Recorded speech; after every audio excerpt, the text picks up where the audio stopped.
NCERT class 9 maths हमारा chapter है, chapter number 2 polynomials, और हम लोग क्लास 4 देखते हैं। Factorise y square minus 5y plus 6 by using factor theorem NCERT solve example. अगर ये क्वेश्चन सिर्फ फैक्टराइज में है तो आप लोग इसको मिडिल टर्म से करिएगा, वो ज़्यादा आसान होता है। आसान इन द सेंस, वैसे इसमें फैक्टर थ्योरम भी आसान है, लेकिन जनरली क्या होता है वो ईजी होता है as compare two factor theorem, और हम लोग हर क्वेश्चन में उसको ट्राई कर सकते हैं। ठीक है, कई बार हमारे फैक्टर्स जो होते हैं वो टूटते नहीं हैं मिडिल टर्म, तो उसके लिए क्वाड्रेटिक फार्मूला होता है, लेकिन अभी हमें वो नहीं पढ़ना है। अभी जनरली हम लोग मिडिल टर्म से ही आगे बढ़ेंगे, पर इसमें फैक्टर थ्योरम हम लोग एक बार देख सकते हैं। तो यहाँ पर हम मान लेते हैं पी वाई पी एक्स। अब देखिए कई बार गलती होती है पी एक्स, ये बहुत ही कॉमन मिस्टेक है। हम पी एक्स लिख के Y square minus 5y plus 6 लिख देते हैं और आगे बढ़ जाते हैं, वहाँ पर फिर मिस्टेक हो जाती है। फिर हम लोग बोलते हैं कि यहाँ कैसे मिस्टेक हो गई, फिर ध्यान होता है कि अरे यहाँ पर तो वाई था। तो ये क्या होता है ना, कॉमन मिस्टेक है, तो आपको इसकी प्रैक्टिस करनी होगी। पी वाई होगा यहाँ पर। अब P Y is a quadratic polynomial, तो इसमें एटमोस्ट 2 रूट्स होते हैं। ठीक है, इसमें क्या होता है हम लोग पढ़ेंगे, 10th में भी हमें पढ़ना है कि इसमें सिमिलर रूट्स भी, मतलब सेम रूट्स भी हो सकते हैं। ठीक है, जब हमारा जो ग्राफ पैराबोला होता है वो टच करता है। 11th में तो इसको हमें डेप्थ में पढ़ना है, कोऑर्डिनेट ज्योमेट्री के जो चैप्टर्स आएंगे एक के बाद एक, उनमें हमें देखना है। ठीक है, तो यहाँ पर इसके 2 रूट्स हो सकते हैं मैक्सिमम। ठीक है, और जनरली 2 ही होते हैं, पर यहाँ पर एटमोस्ट का यूज़ किया जाता है। तो यहाँ पर अगर 2 रूट्स होंगे तो वो रूट्स क्या हो सकते हैं, तो ए हो सकता है, बी हो सकता है। मान लेते हैं 1 और 2 हो, या 2 और 3 हो, -1 -2 हो, कुछ भी 2 हो सकते हैं। ठीक है, तो उसको हम लोग फैक्टर के रूप में कैसे लिख सकते हैं, तो अगर ए इसका एक रूट है तो x माइनस ए इसका फैक्टर हो गया, ये फैक्टर थ्योरम कहता है। तो अगर पी वाई मतलब अगर ये दोनों रूट हैं तो हम लोग मान सकते हैं कि x माइनस ए और x माइनस बी क्या है, इसके फैक्टर है। या हम लोग दूसरी तरह से मान सकते हैं, हम लोग ऐसा मान सकते हैं कि x माइनस ए और x माइनस बी इसके फैक्टर हैं। फैक्टर को इंटू में लिखते हैं, 2 होंगे, तो पी वाई को लिख दिया हमने x minus A into X minus B. और अगर ये दोनों फैक्टर हैं तो ए और बी इसके रूट होंगे। दोनों तरह से फैक्टर थ्योरम होता है।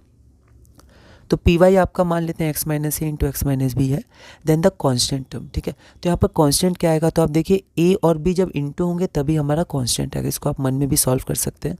x और x एक्स स्क्वायर होगा, फिर x into minus B minus B X होगा, फिर माइनस ए एक्स होगा। ऐसे हमारा डिस्ट्रीब्यूशन हम लोग करते हैं।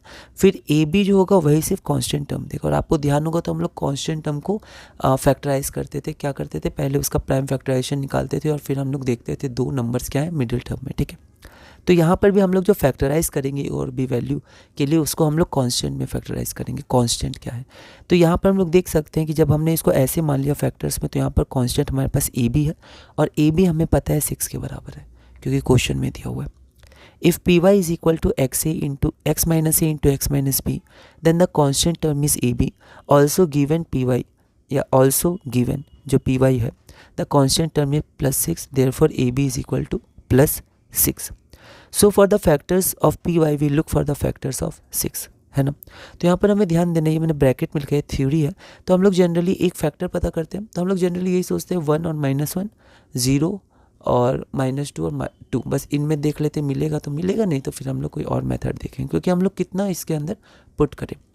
तो इसमें क्या है कि हम लोग थोड़ा और आगे जा सकते हैं, और हम लोग क्या करते हैं 1 -1 0 -2 ये सब तो कॉमन है। एक बार जो कांस्टेंट है ना उसके फैक्टर्स देख लेते हैं, उसके फैक्टर्स भी पुट करें तो बिल्कुल आ सकता है उसमें। ठीक है, तो इसलिए यहाँ पर ऐसे लिखा है एनसीईआरटी में, so for the factors of P Y we look for the factors of 6, that is our constant term. So factors of 6 are 1 2 3 and 6। तो अब हम लोग यहाँ पर थोड़ा सॉल्व करते हैं, मन में आप सॉल्व कर सकते हैं, 1 को देख सकते हैं, आप 2 को देख सकते हैं। तो यहाँ पर हमने देख लिया 2 पे 0 आ रहा है रफ में, तो अब हम लोग इसको लिखेंगे कैसे।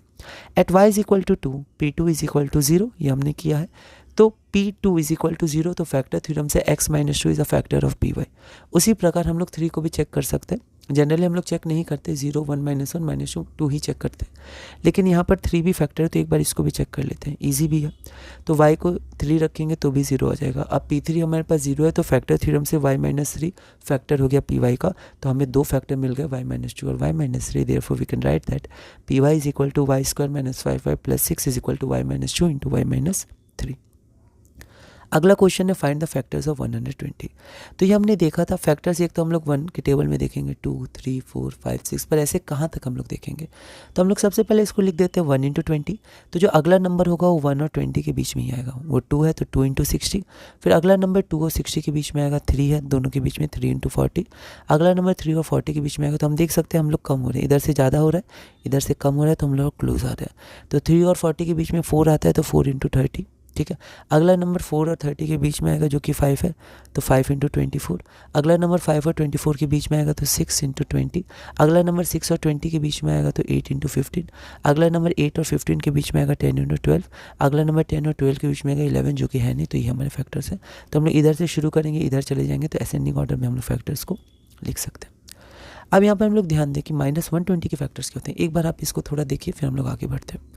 तो यहाँ पर हम लोग देखते हैं कि -120, 120, तो 120 के फैक्टर्स हमने क्वेश्चन नंबर 14 से देखे। अब थोड़ा कॉन्सेप्ट लगा लेते हैं कि फैक्टर्स होते हैं जो उस नंबर को कंप्लीटली डिवाइड करते हैं। जब भी हम लोग बोलते हैं डिवाइड करते हैं तो जनरल लोग मानते हैं कंप्लीटली डिवाइड या कंप्लीट डिवीजन। तो यहाँ पर 120 के फैक्टर्स तो पता है, तो -120 क्या होंगे, -120 के, क्योंकि ये निगेटिव है तो निगेटिव नंबर्स भी इसको डिवाइड करेंगे, ठीक है। जैसे 1 डिवाइड करता है तो 1 तो करेगा ही, साथ में -1 भी डिवाइड करेगा।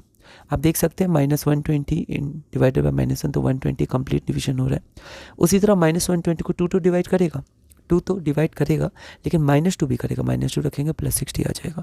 तो इस प्रकार हमें बस क्या करना है, 120 के फैक्टर्स लिखने और इसमें बस माइनस भी लगा देना। तो हम लोग उसको प्लस माइनस एक साथ ऐसे शो करते हैं, एक के नीचे एक, है ना।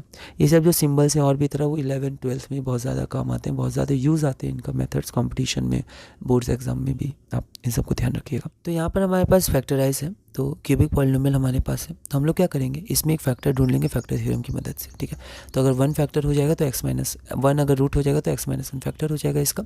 उसके बाद इसको हम लोग क्या करेंगे, क्यूबिक में, मतलब क्यूबिक को क्वाड्रेटिक में बदल देंगे, फिर क्वाड्रेटिक से हम लोग मिडिल टर्म लगा देंगे, ठीक है। तो इसको हम लोग ऐसे सॉल्व कर सकते हैं। तो यहाँ देखते हैं, मान लेते हैं px इतना है। अब एक फैक्टर हम लोग क्या करेंगे, इसका एटमोस्ट 3 फैक्टर्स होंगे, ठीक है, 3 डिस्टिंक्ट फैक्टर्स भी हम लोग कह सकते हैं। तो इसमें हम लोग क्या करेंगे कि जो हमारे पास 1 फैक्टर है उसको तो हम लोग निकालेंगे फैक्टर थ्योरम से।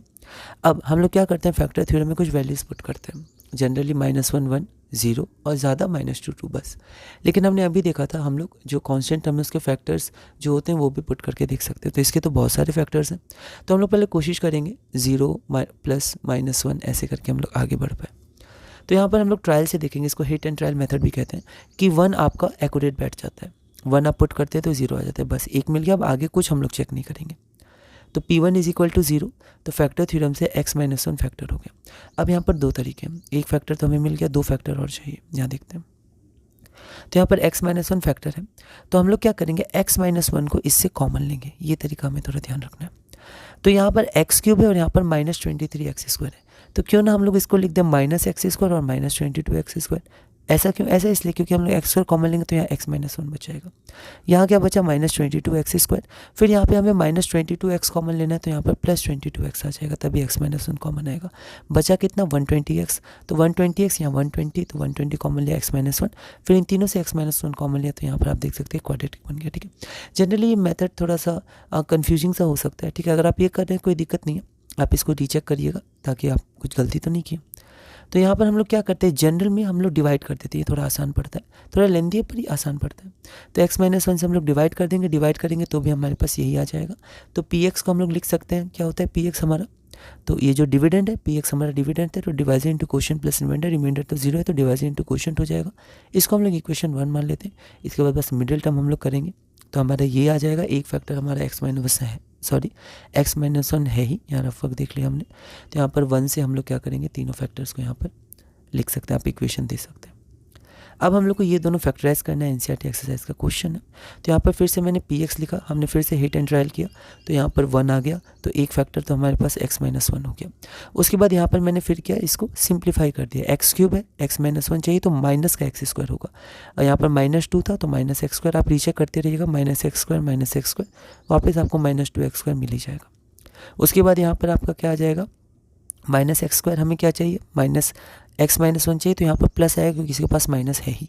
अब यहाँ पर प्लस है और यहाँ पर माइनस था, तो कैसे करेंगे हम लोग, तो यहाँ पर माइनस टू एक्स रखेंगे, तो प्लस एक्स और minus two X minus X दे देगा। तो आपको ऊपर और नीचे इसका थोड़ा ध्यान रखना है, ठीक है। इसके बाद आप यहाँ करिएगा तो आपका इक्वेशन बन जाएगा। इसके बाद फिर हमें बस इसको फैक्टराइज करना है और हमारे ये आंसर आ जाएगा। उसको आप डिवाइड से भी करके एक बार देख सकते हैं, ठीक है। यहाँ पर फिर हमने हिट एंड ट्रायल किया, तो यहाँ पर हम लोग रफ में देख सकते हैं हमारे पास 1 एक रूट आ गया, मतलब x माइनस वन फैक्टर आ गया, सॉरी y माइनस वन, ये कॉमन मिस्टेक है, यहाँ y है तो y माइनस वन फैक्टर आ गया। तो यहाँ पर P1 हमारा 0 हो गया। अब देखिए यहाँ पर मैंने भी x लिख दिया था पर y होगा, तो be very careful, y not x, तो y माइनस वन फैक्टर हो गया, ठीक है। अब हम लोग क्या कर सकते हैं, इसको हम लोग फिर से वैसे ही सिंप्लीफाई कर सकते हैं, 2y क्यूब है। अब हमें माइनस वन कॉमन चाहिए तो माइनस 2y स्क्वायर, ऐसे करके आगे बढ़ सकते हैं।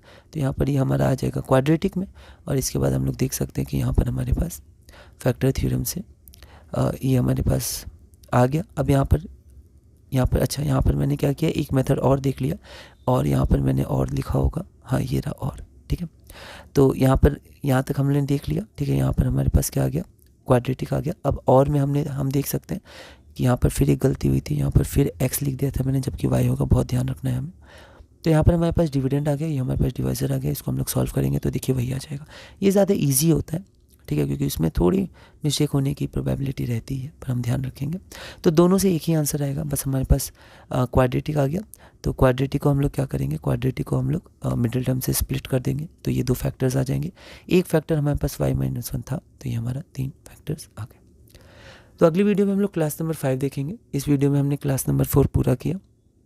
एल्जेब्रिक आइडेंटिटीज़ देखेंगे, हमारी लास्ट क्लास होगी, मतलब थ्योरी वाइज हम सारा चैप्टर को देख लेंगे, इसमें ब्रीफ में क्या क्या था। और अगली क्लासेस जब भी मैं अपलोड करूँगा तो हम लोग सिर्फ और सिर्फ क्वेश्चंस करेंगे।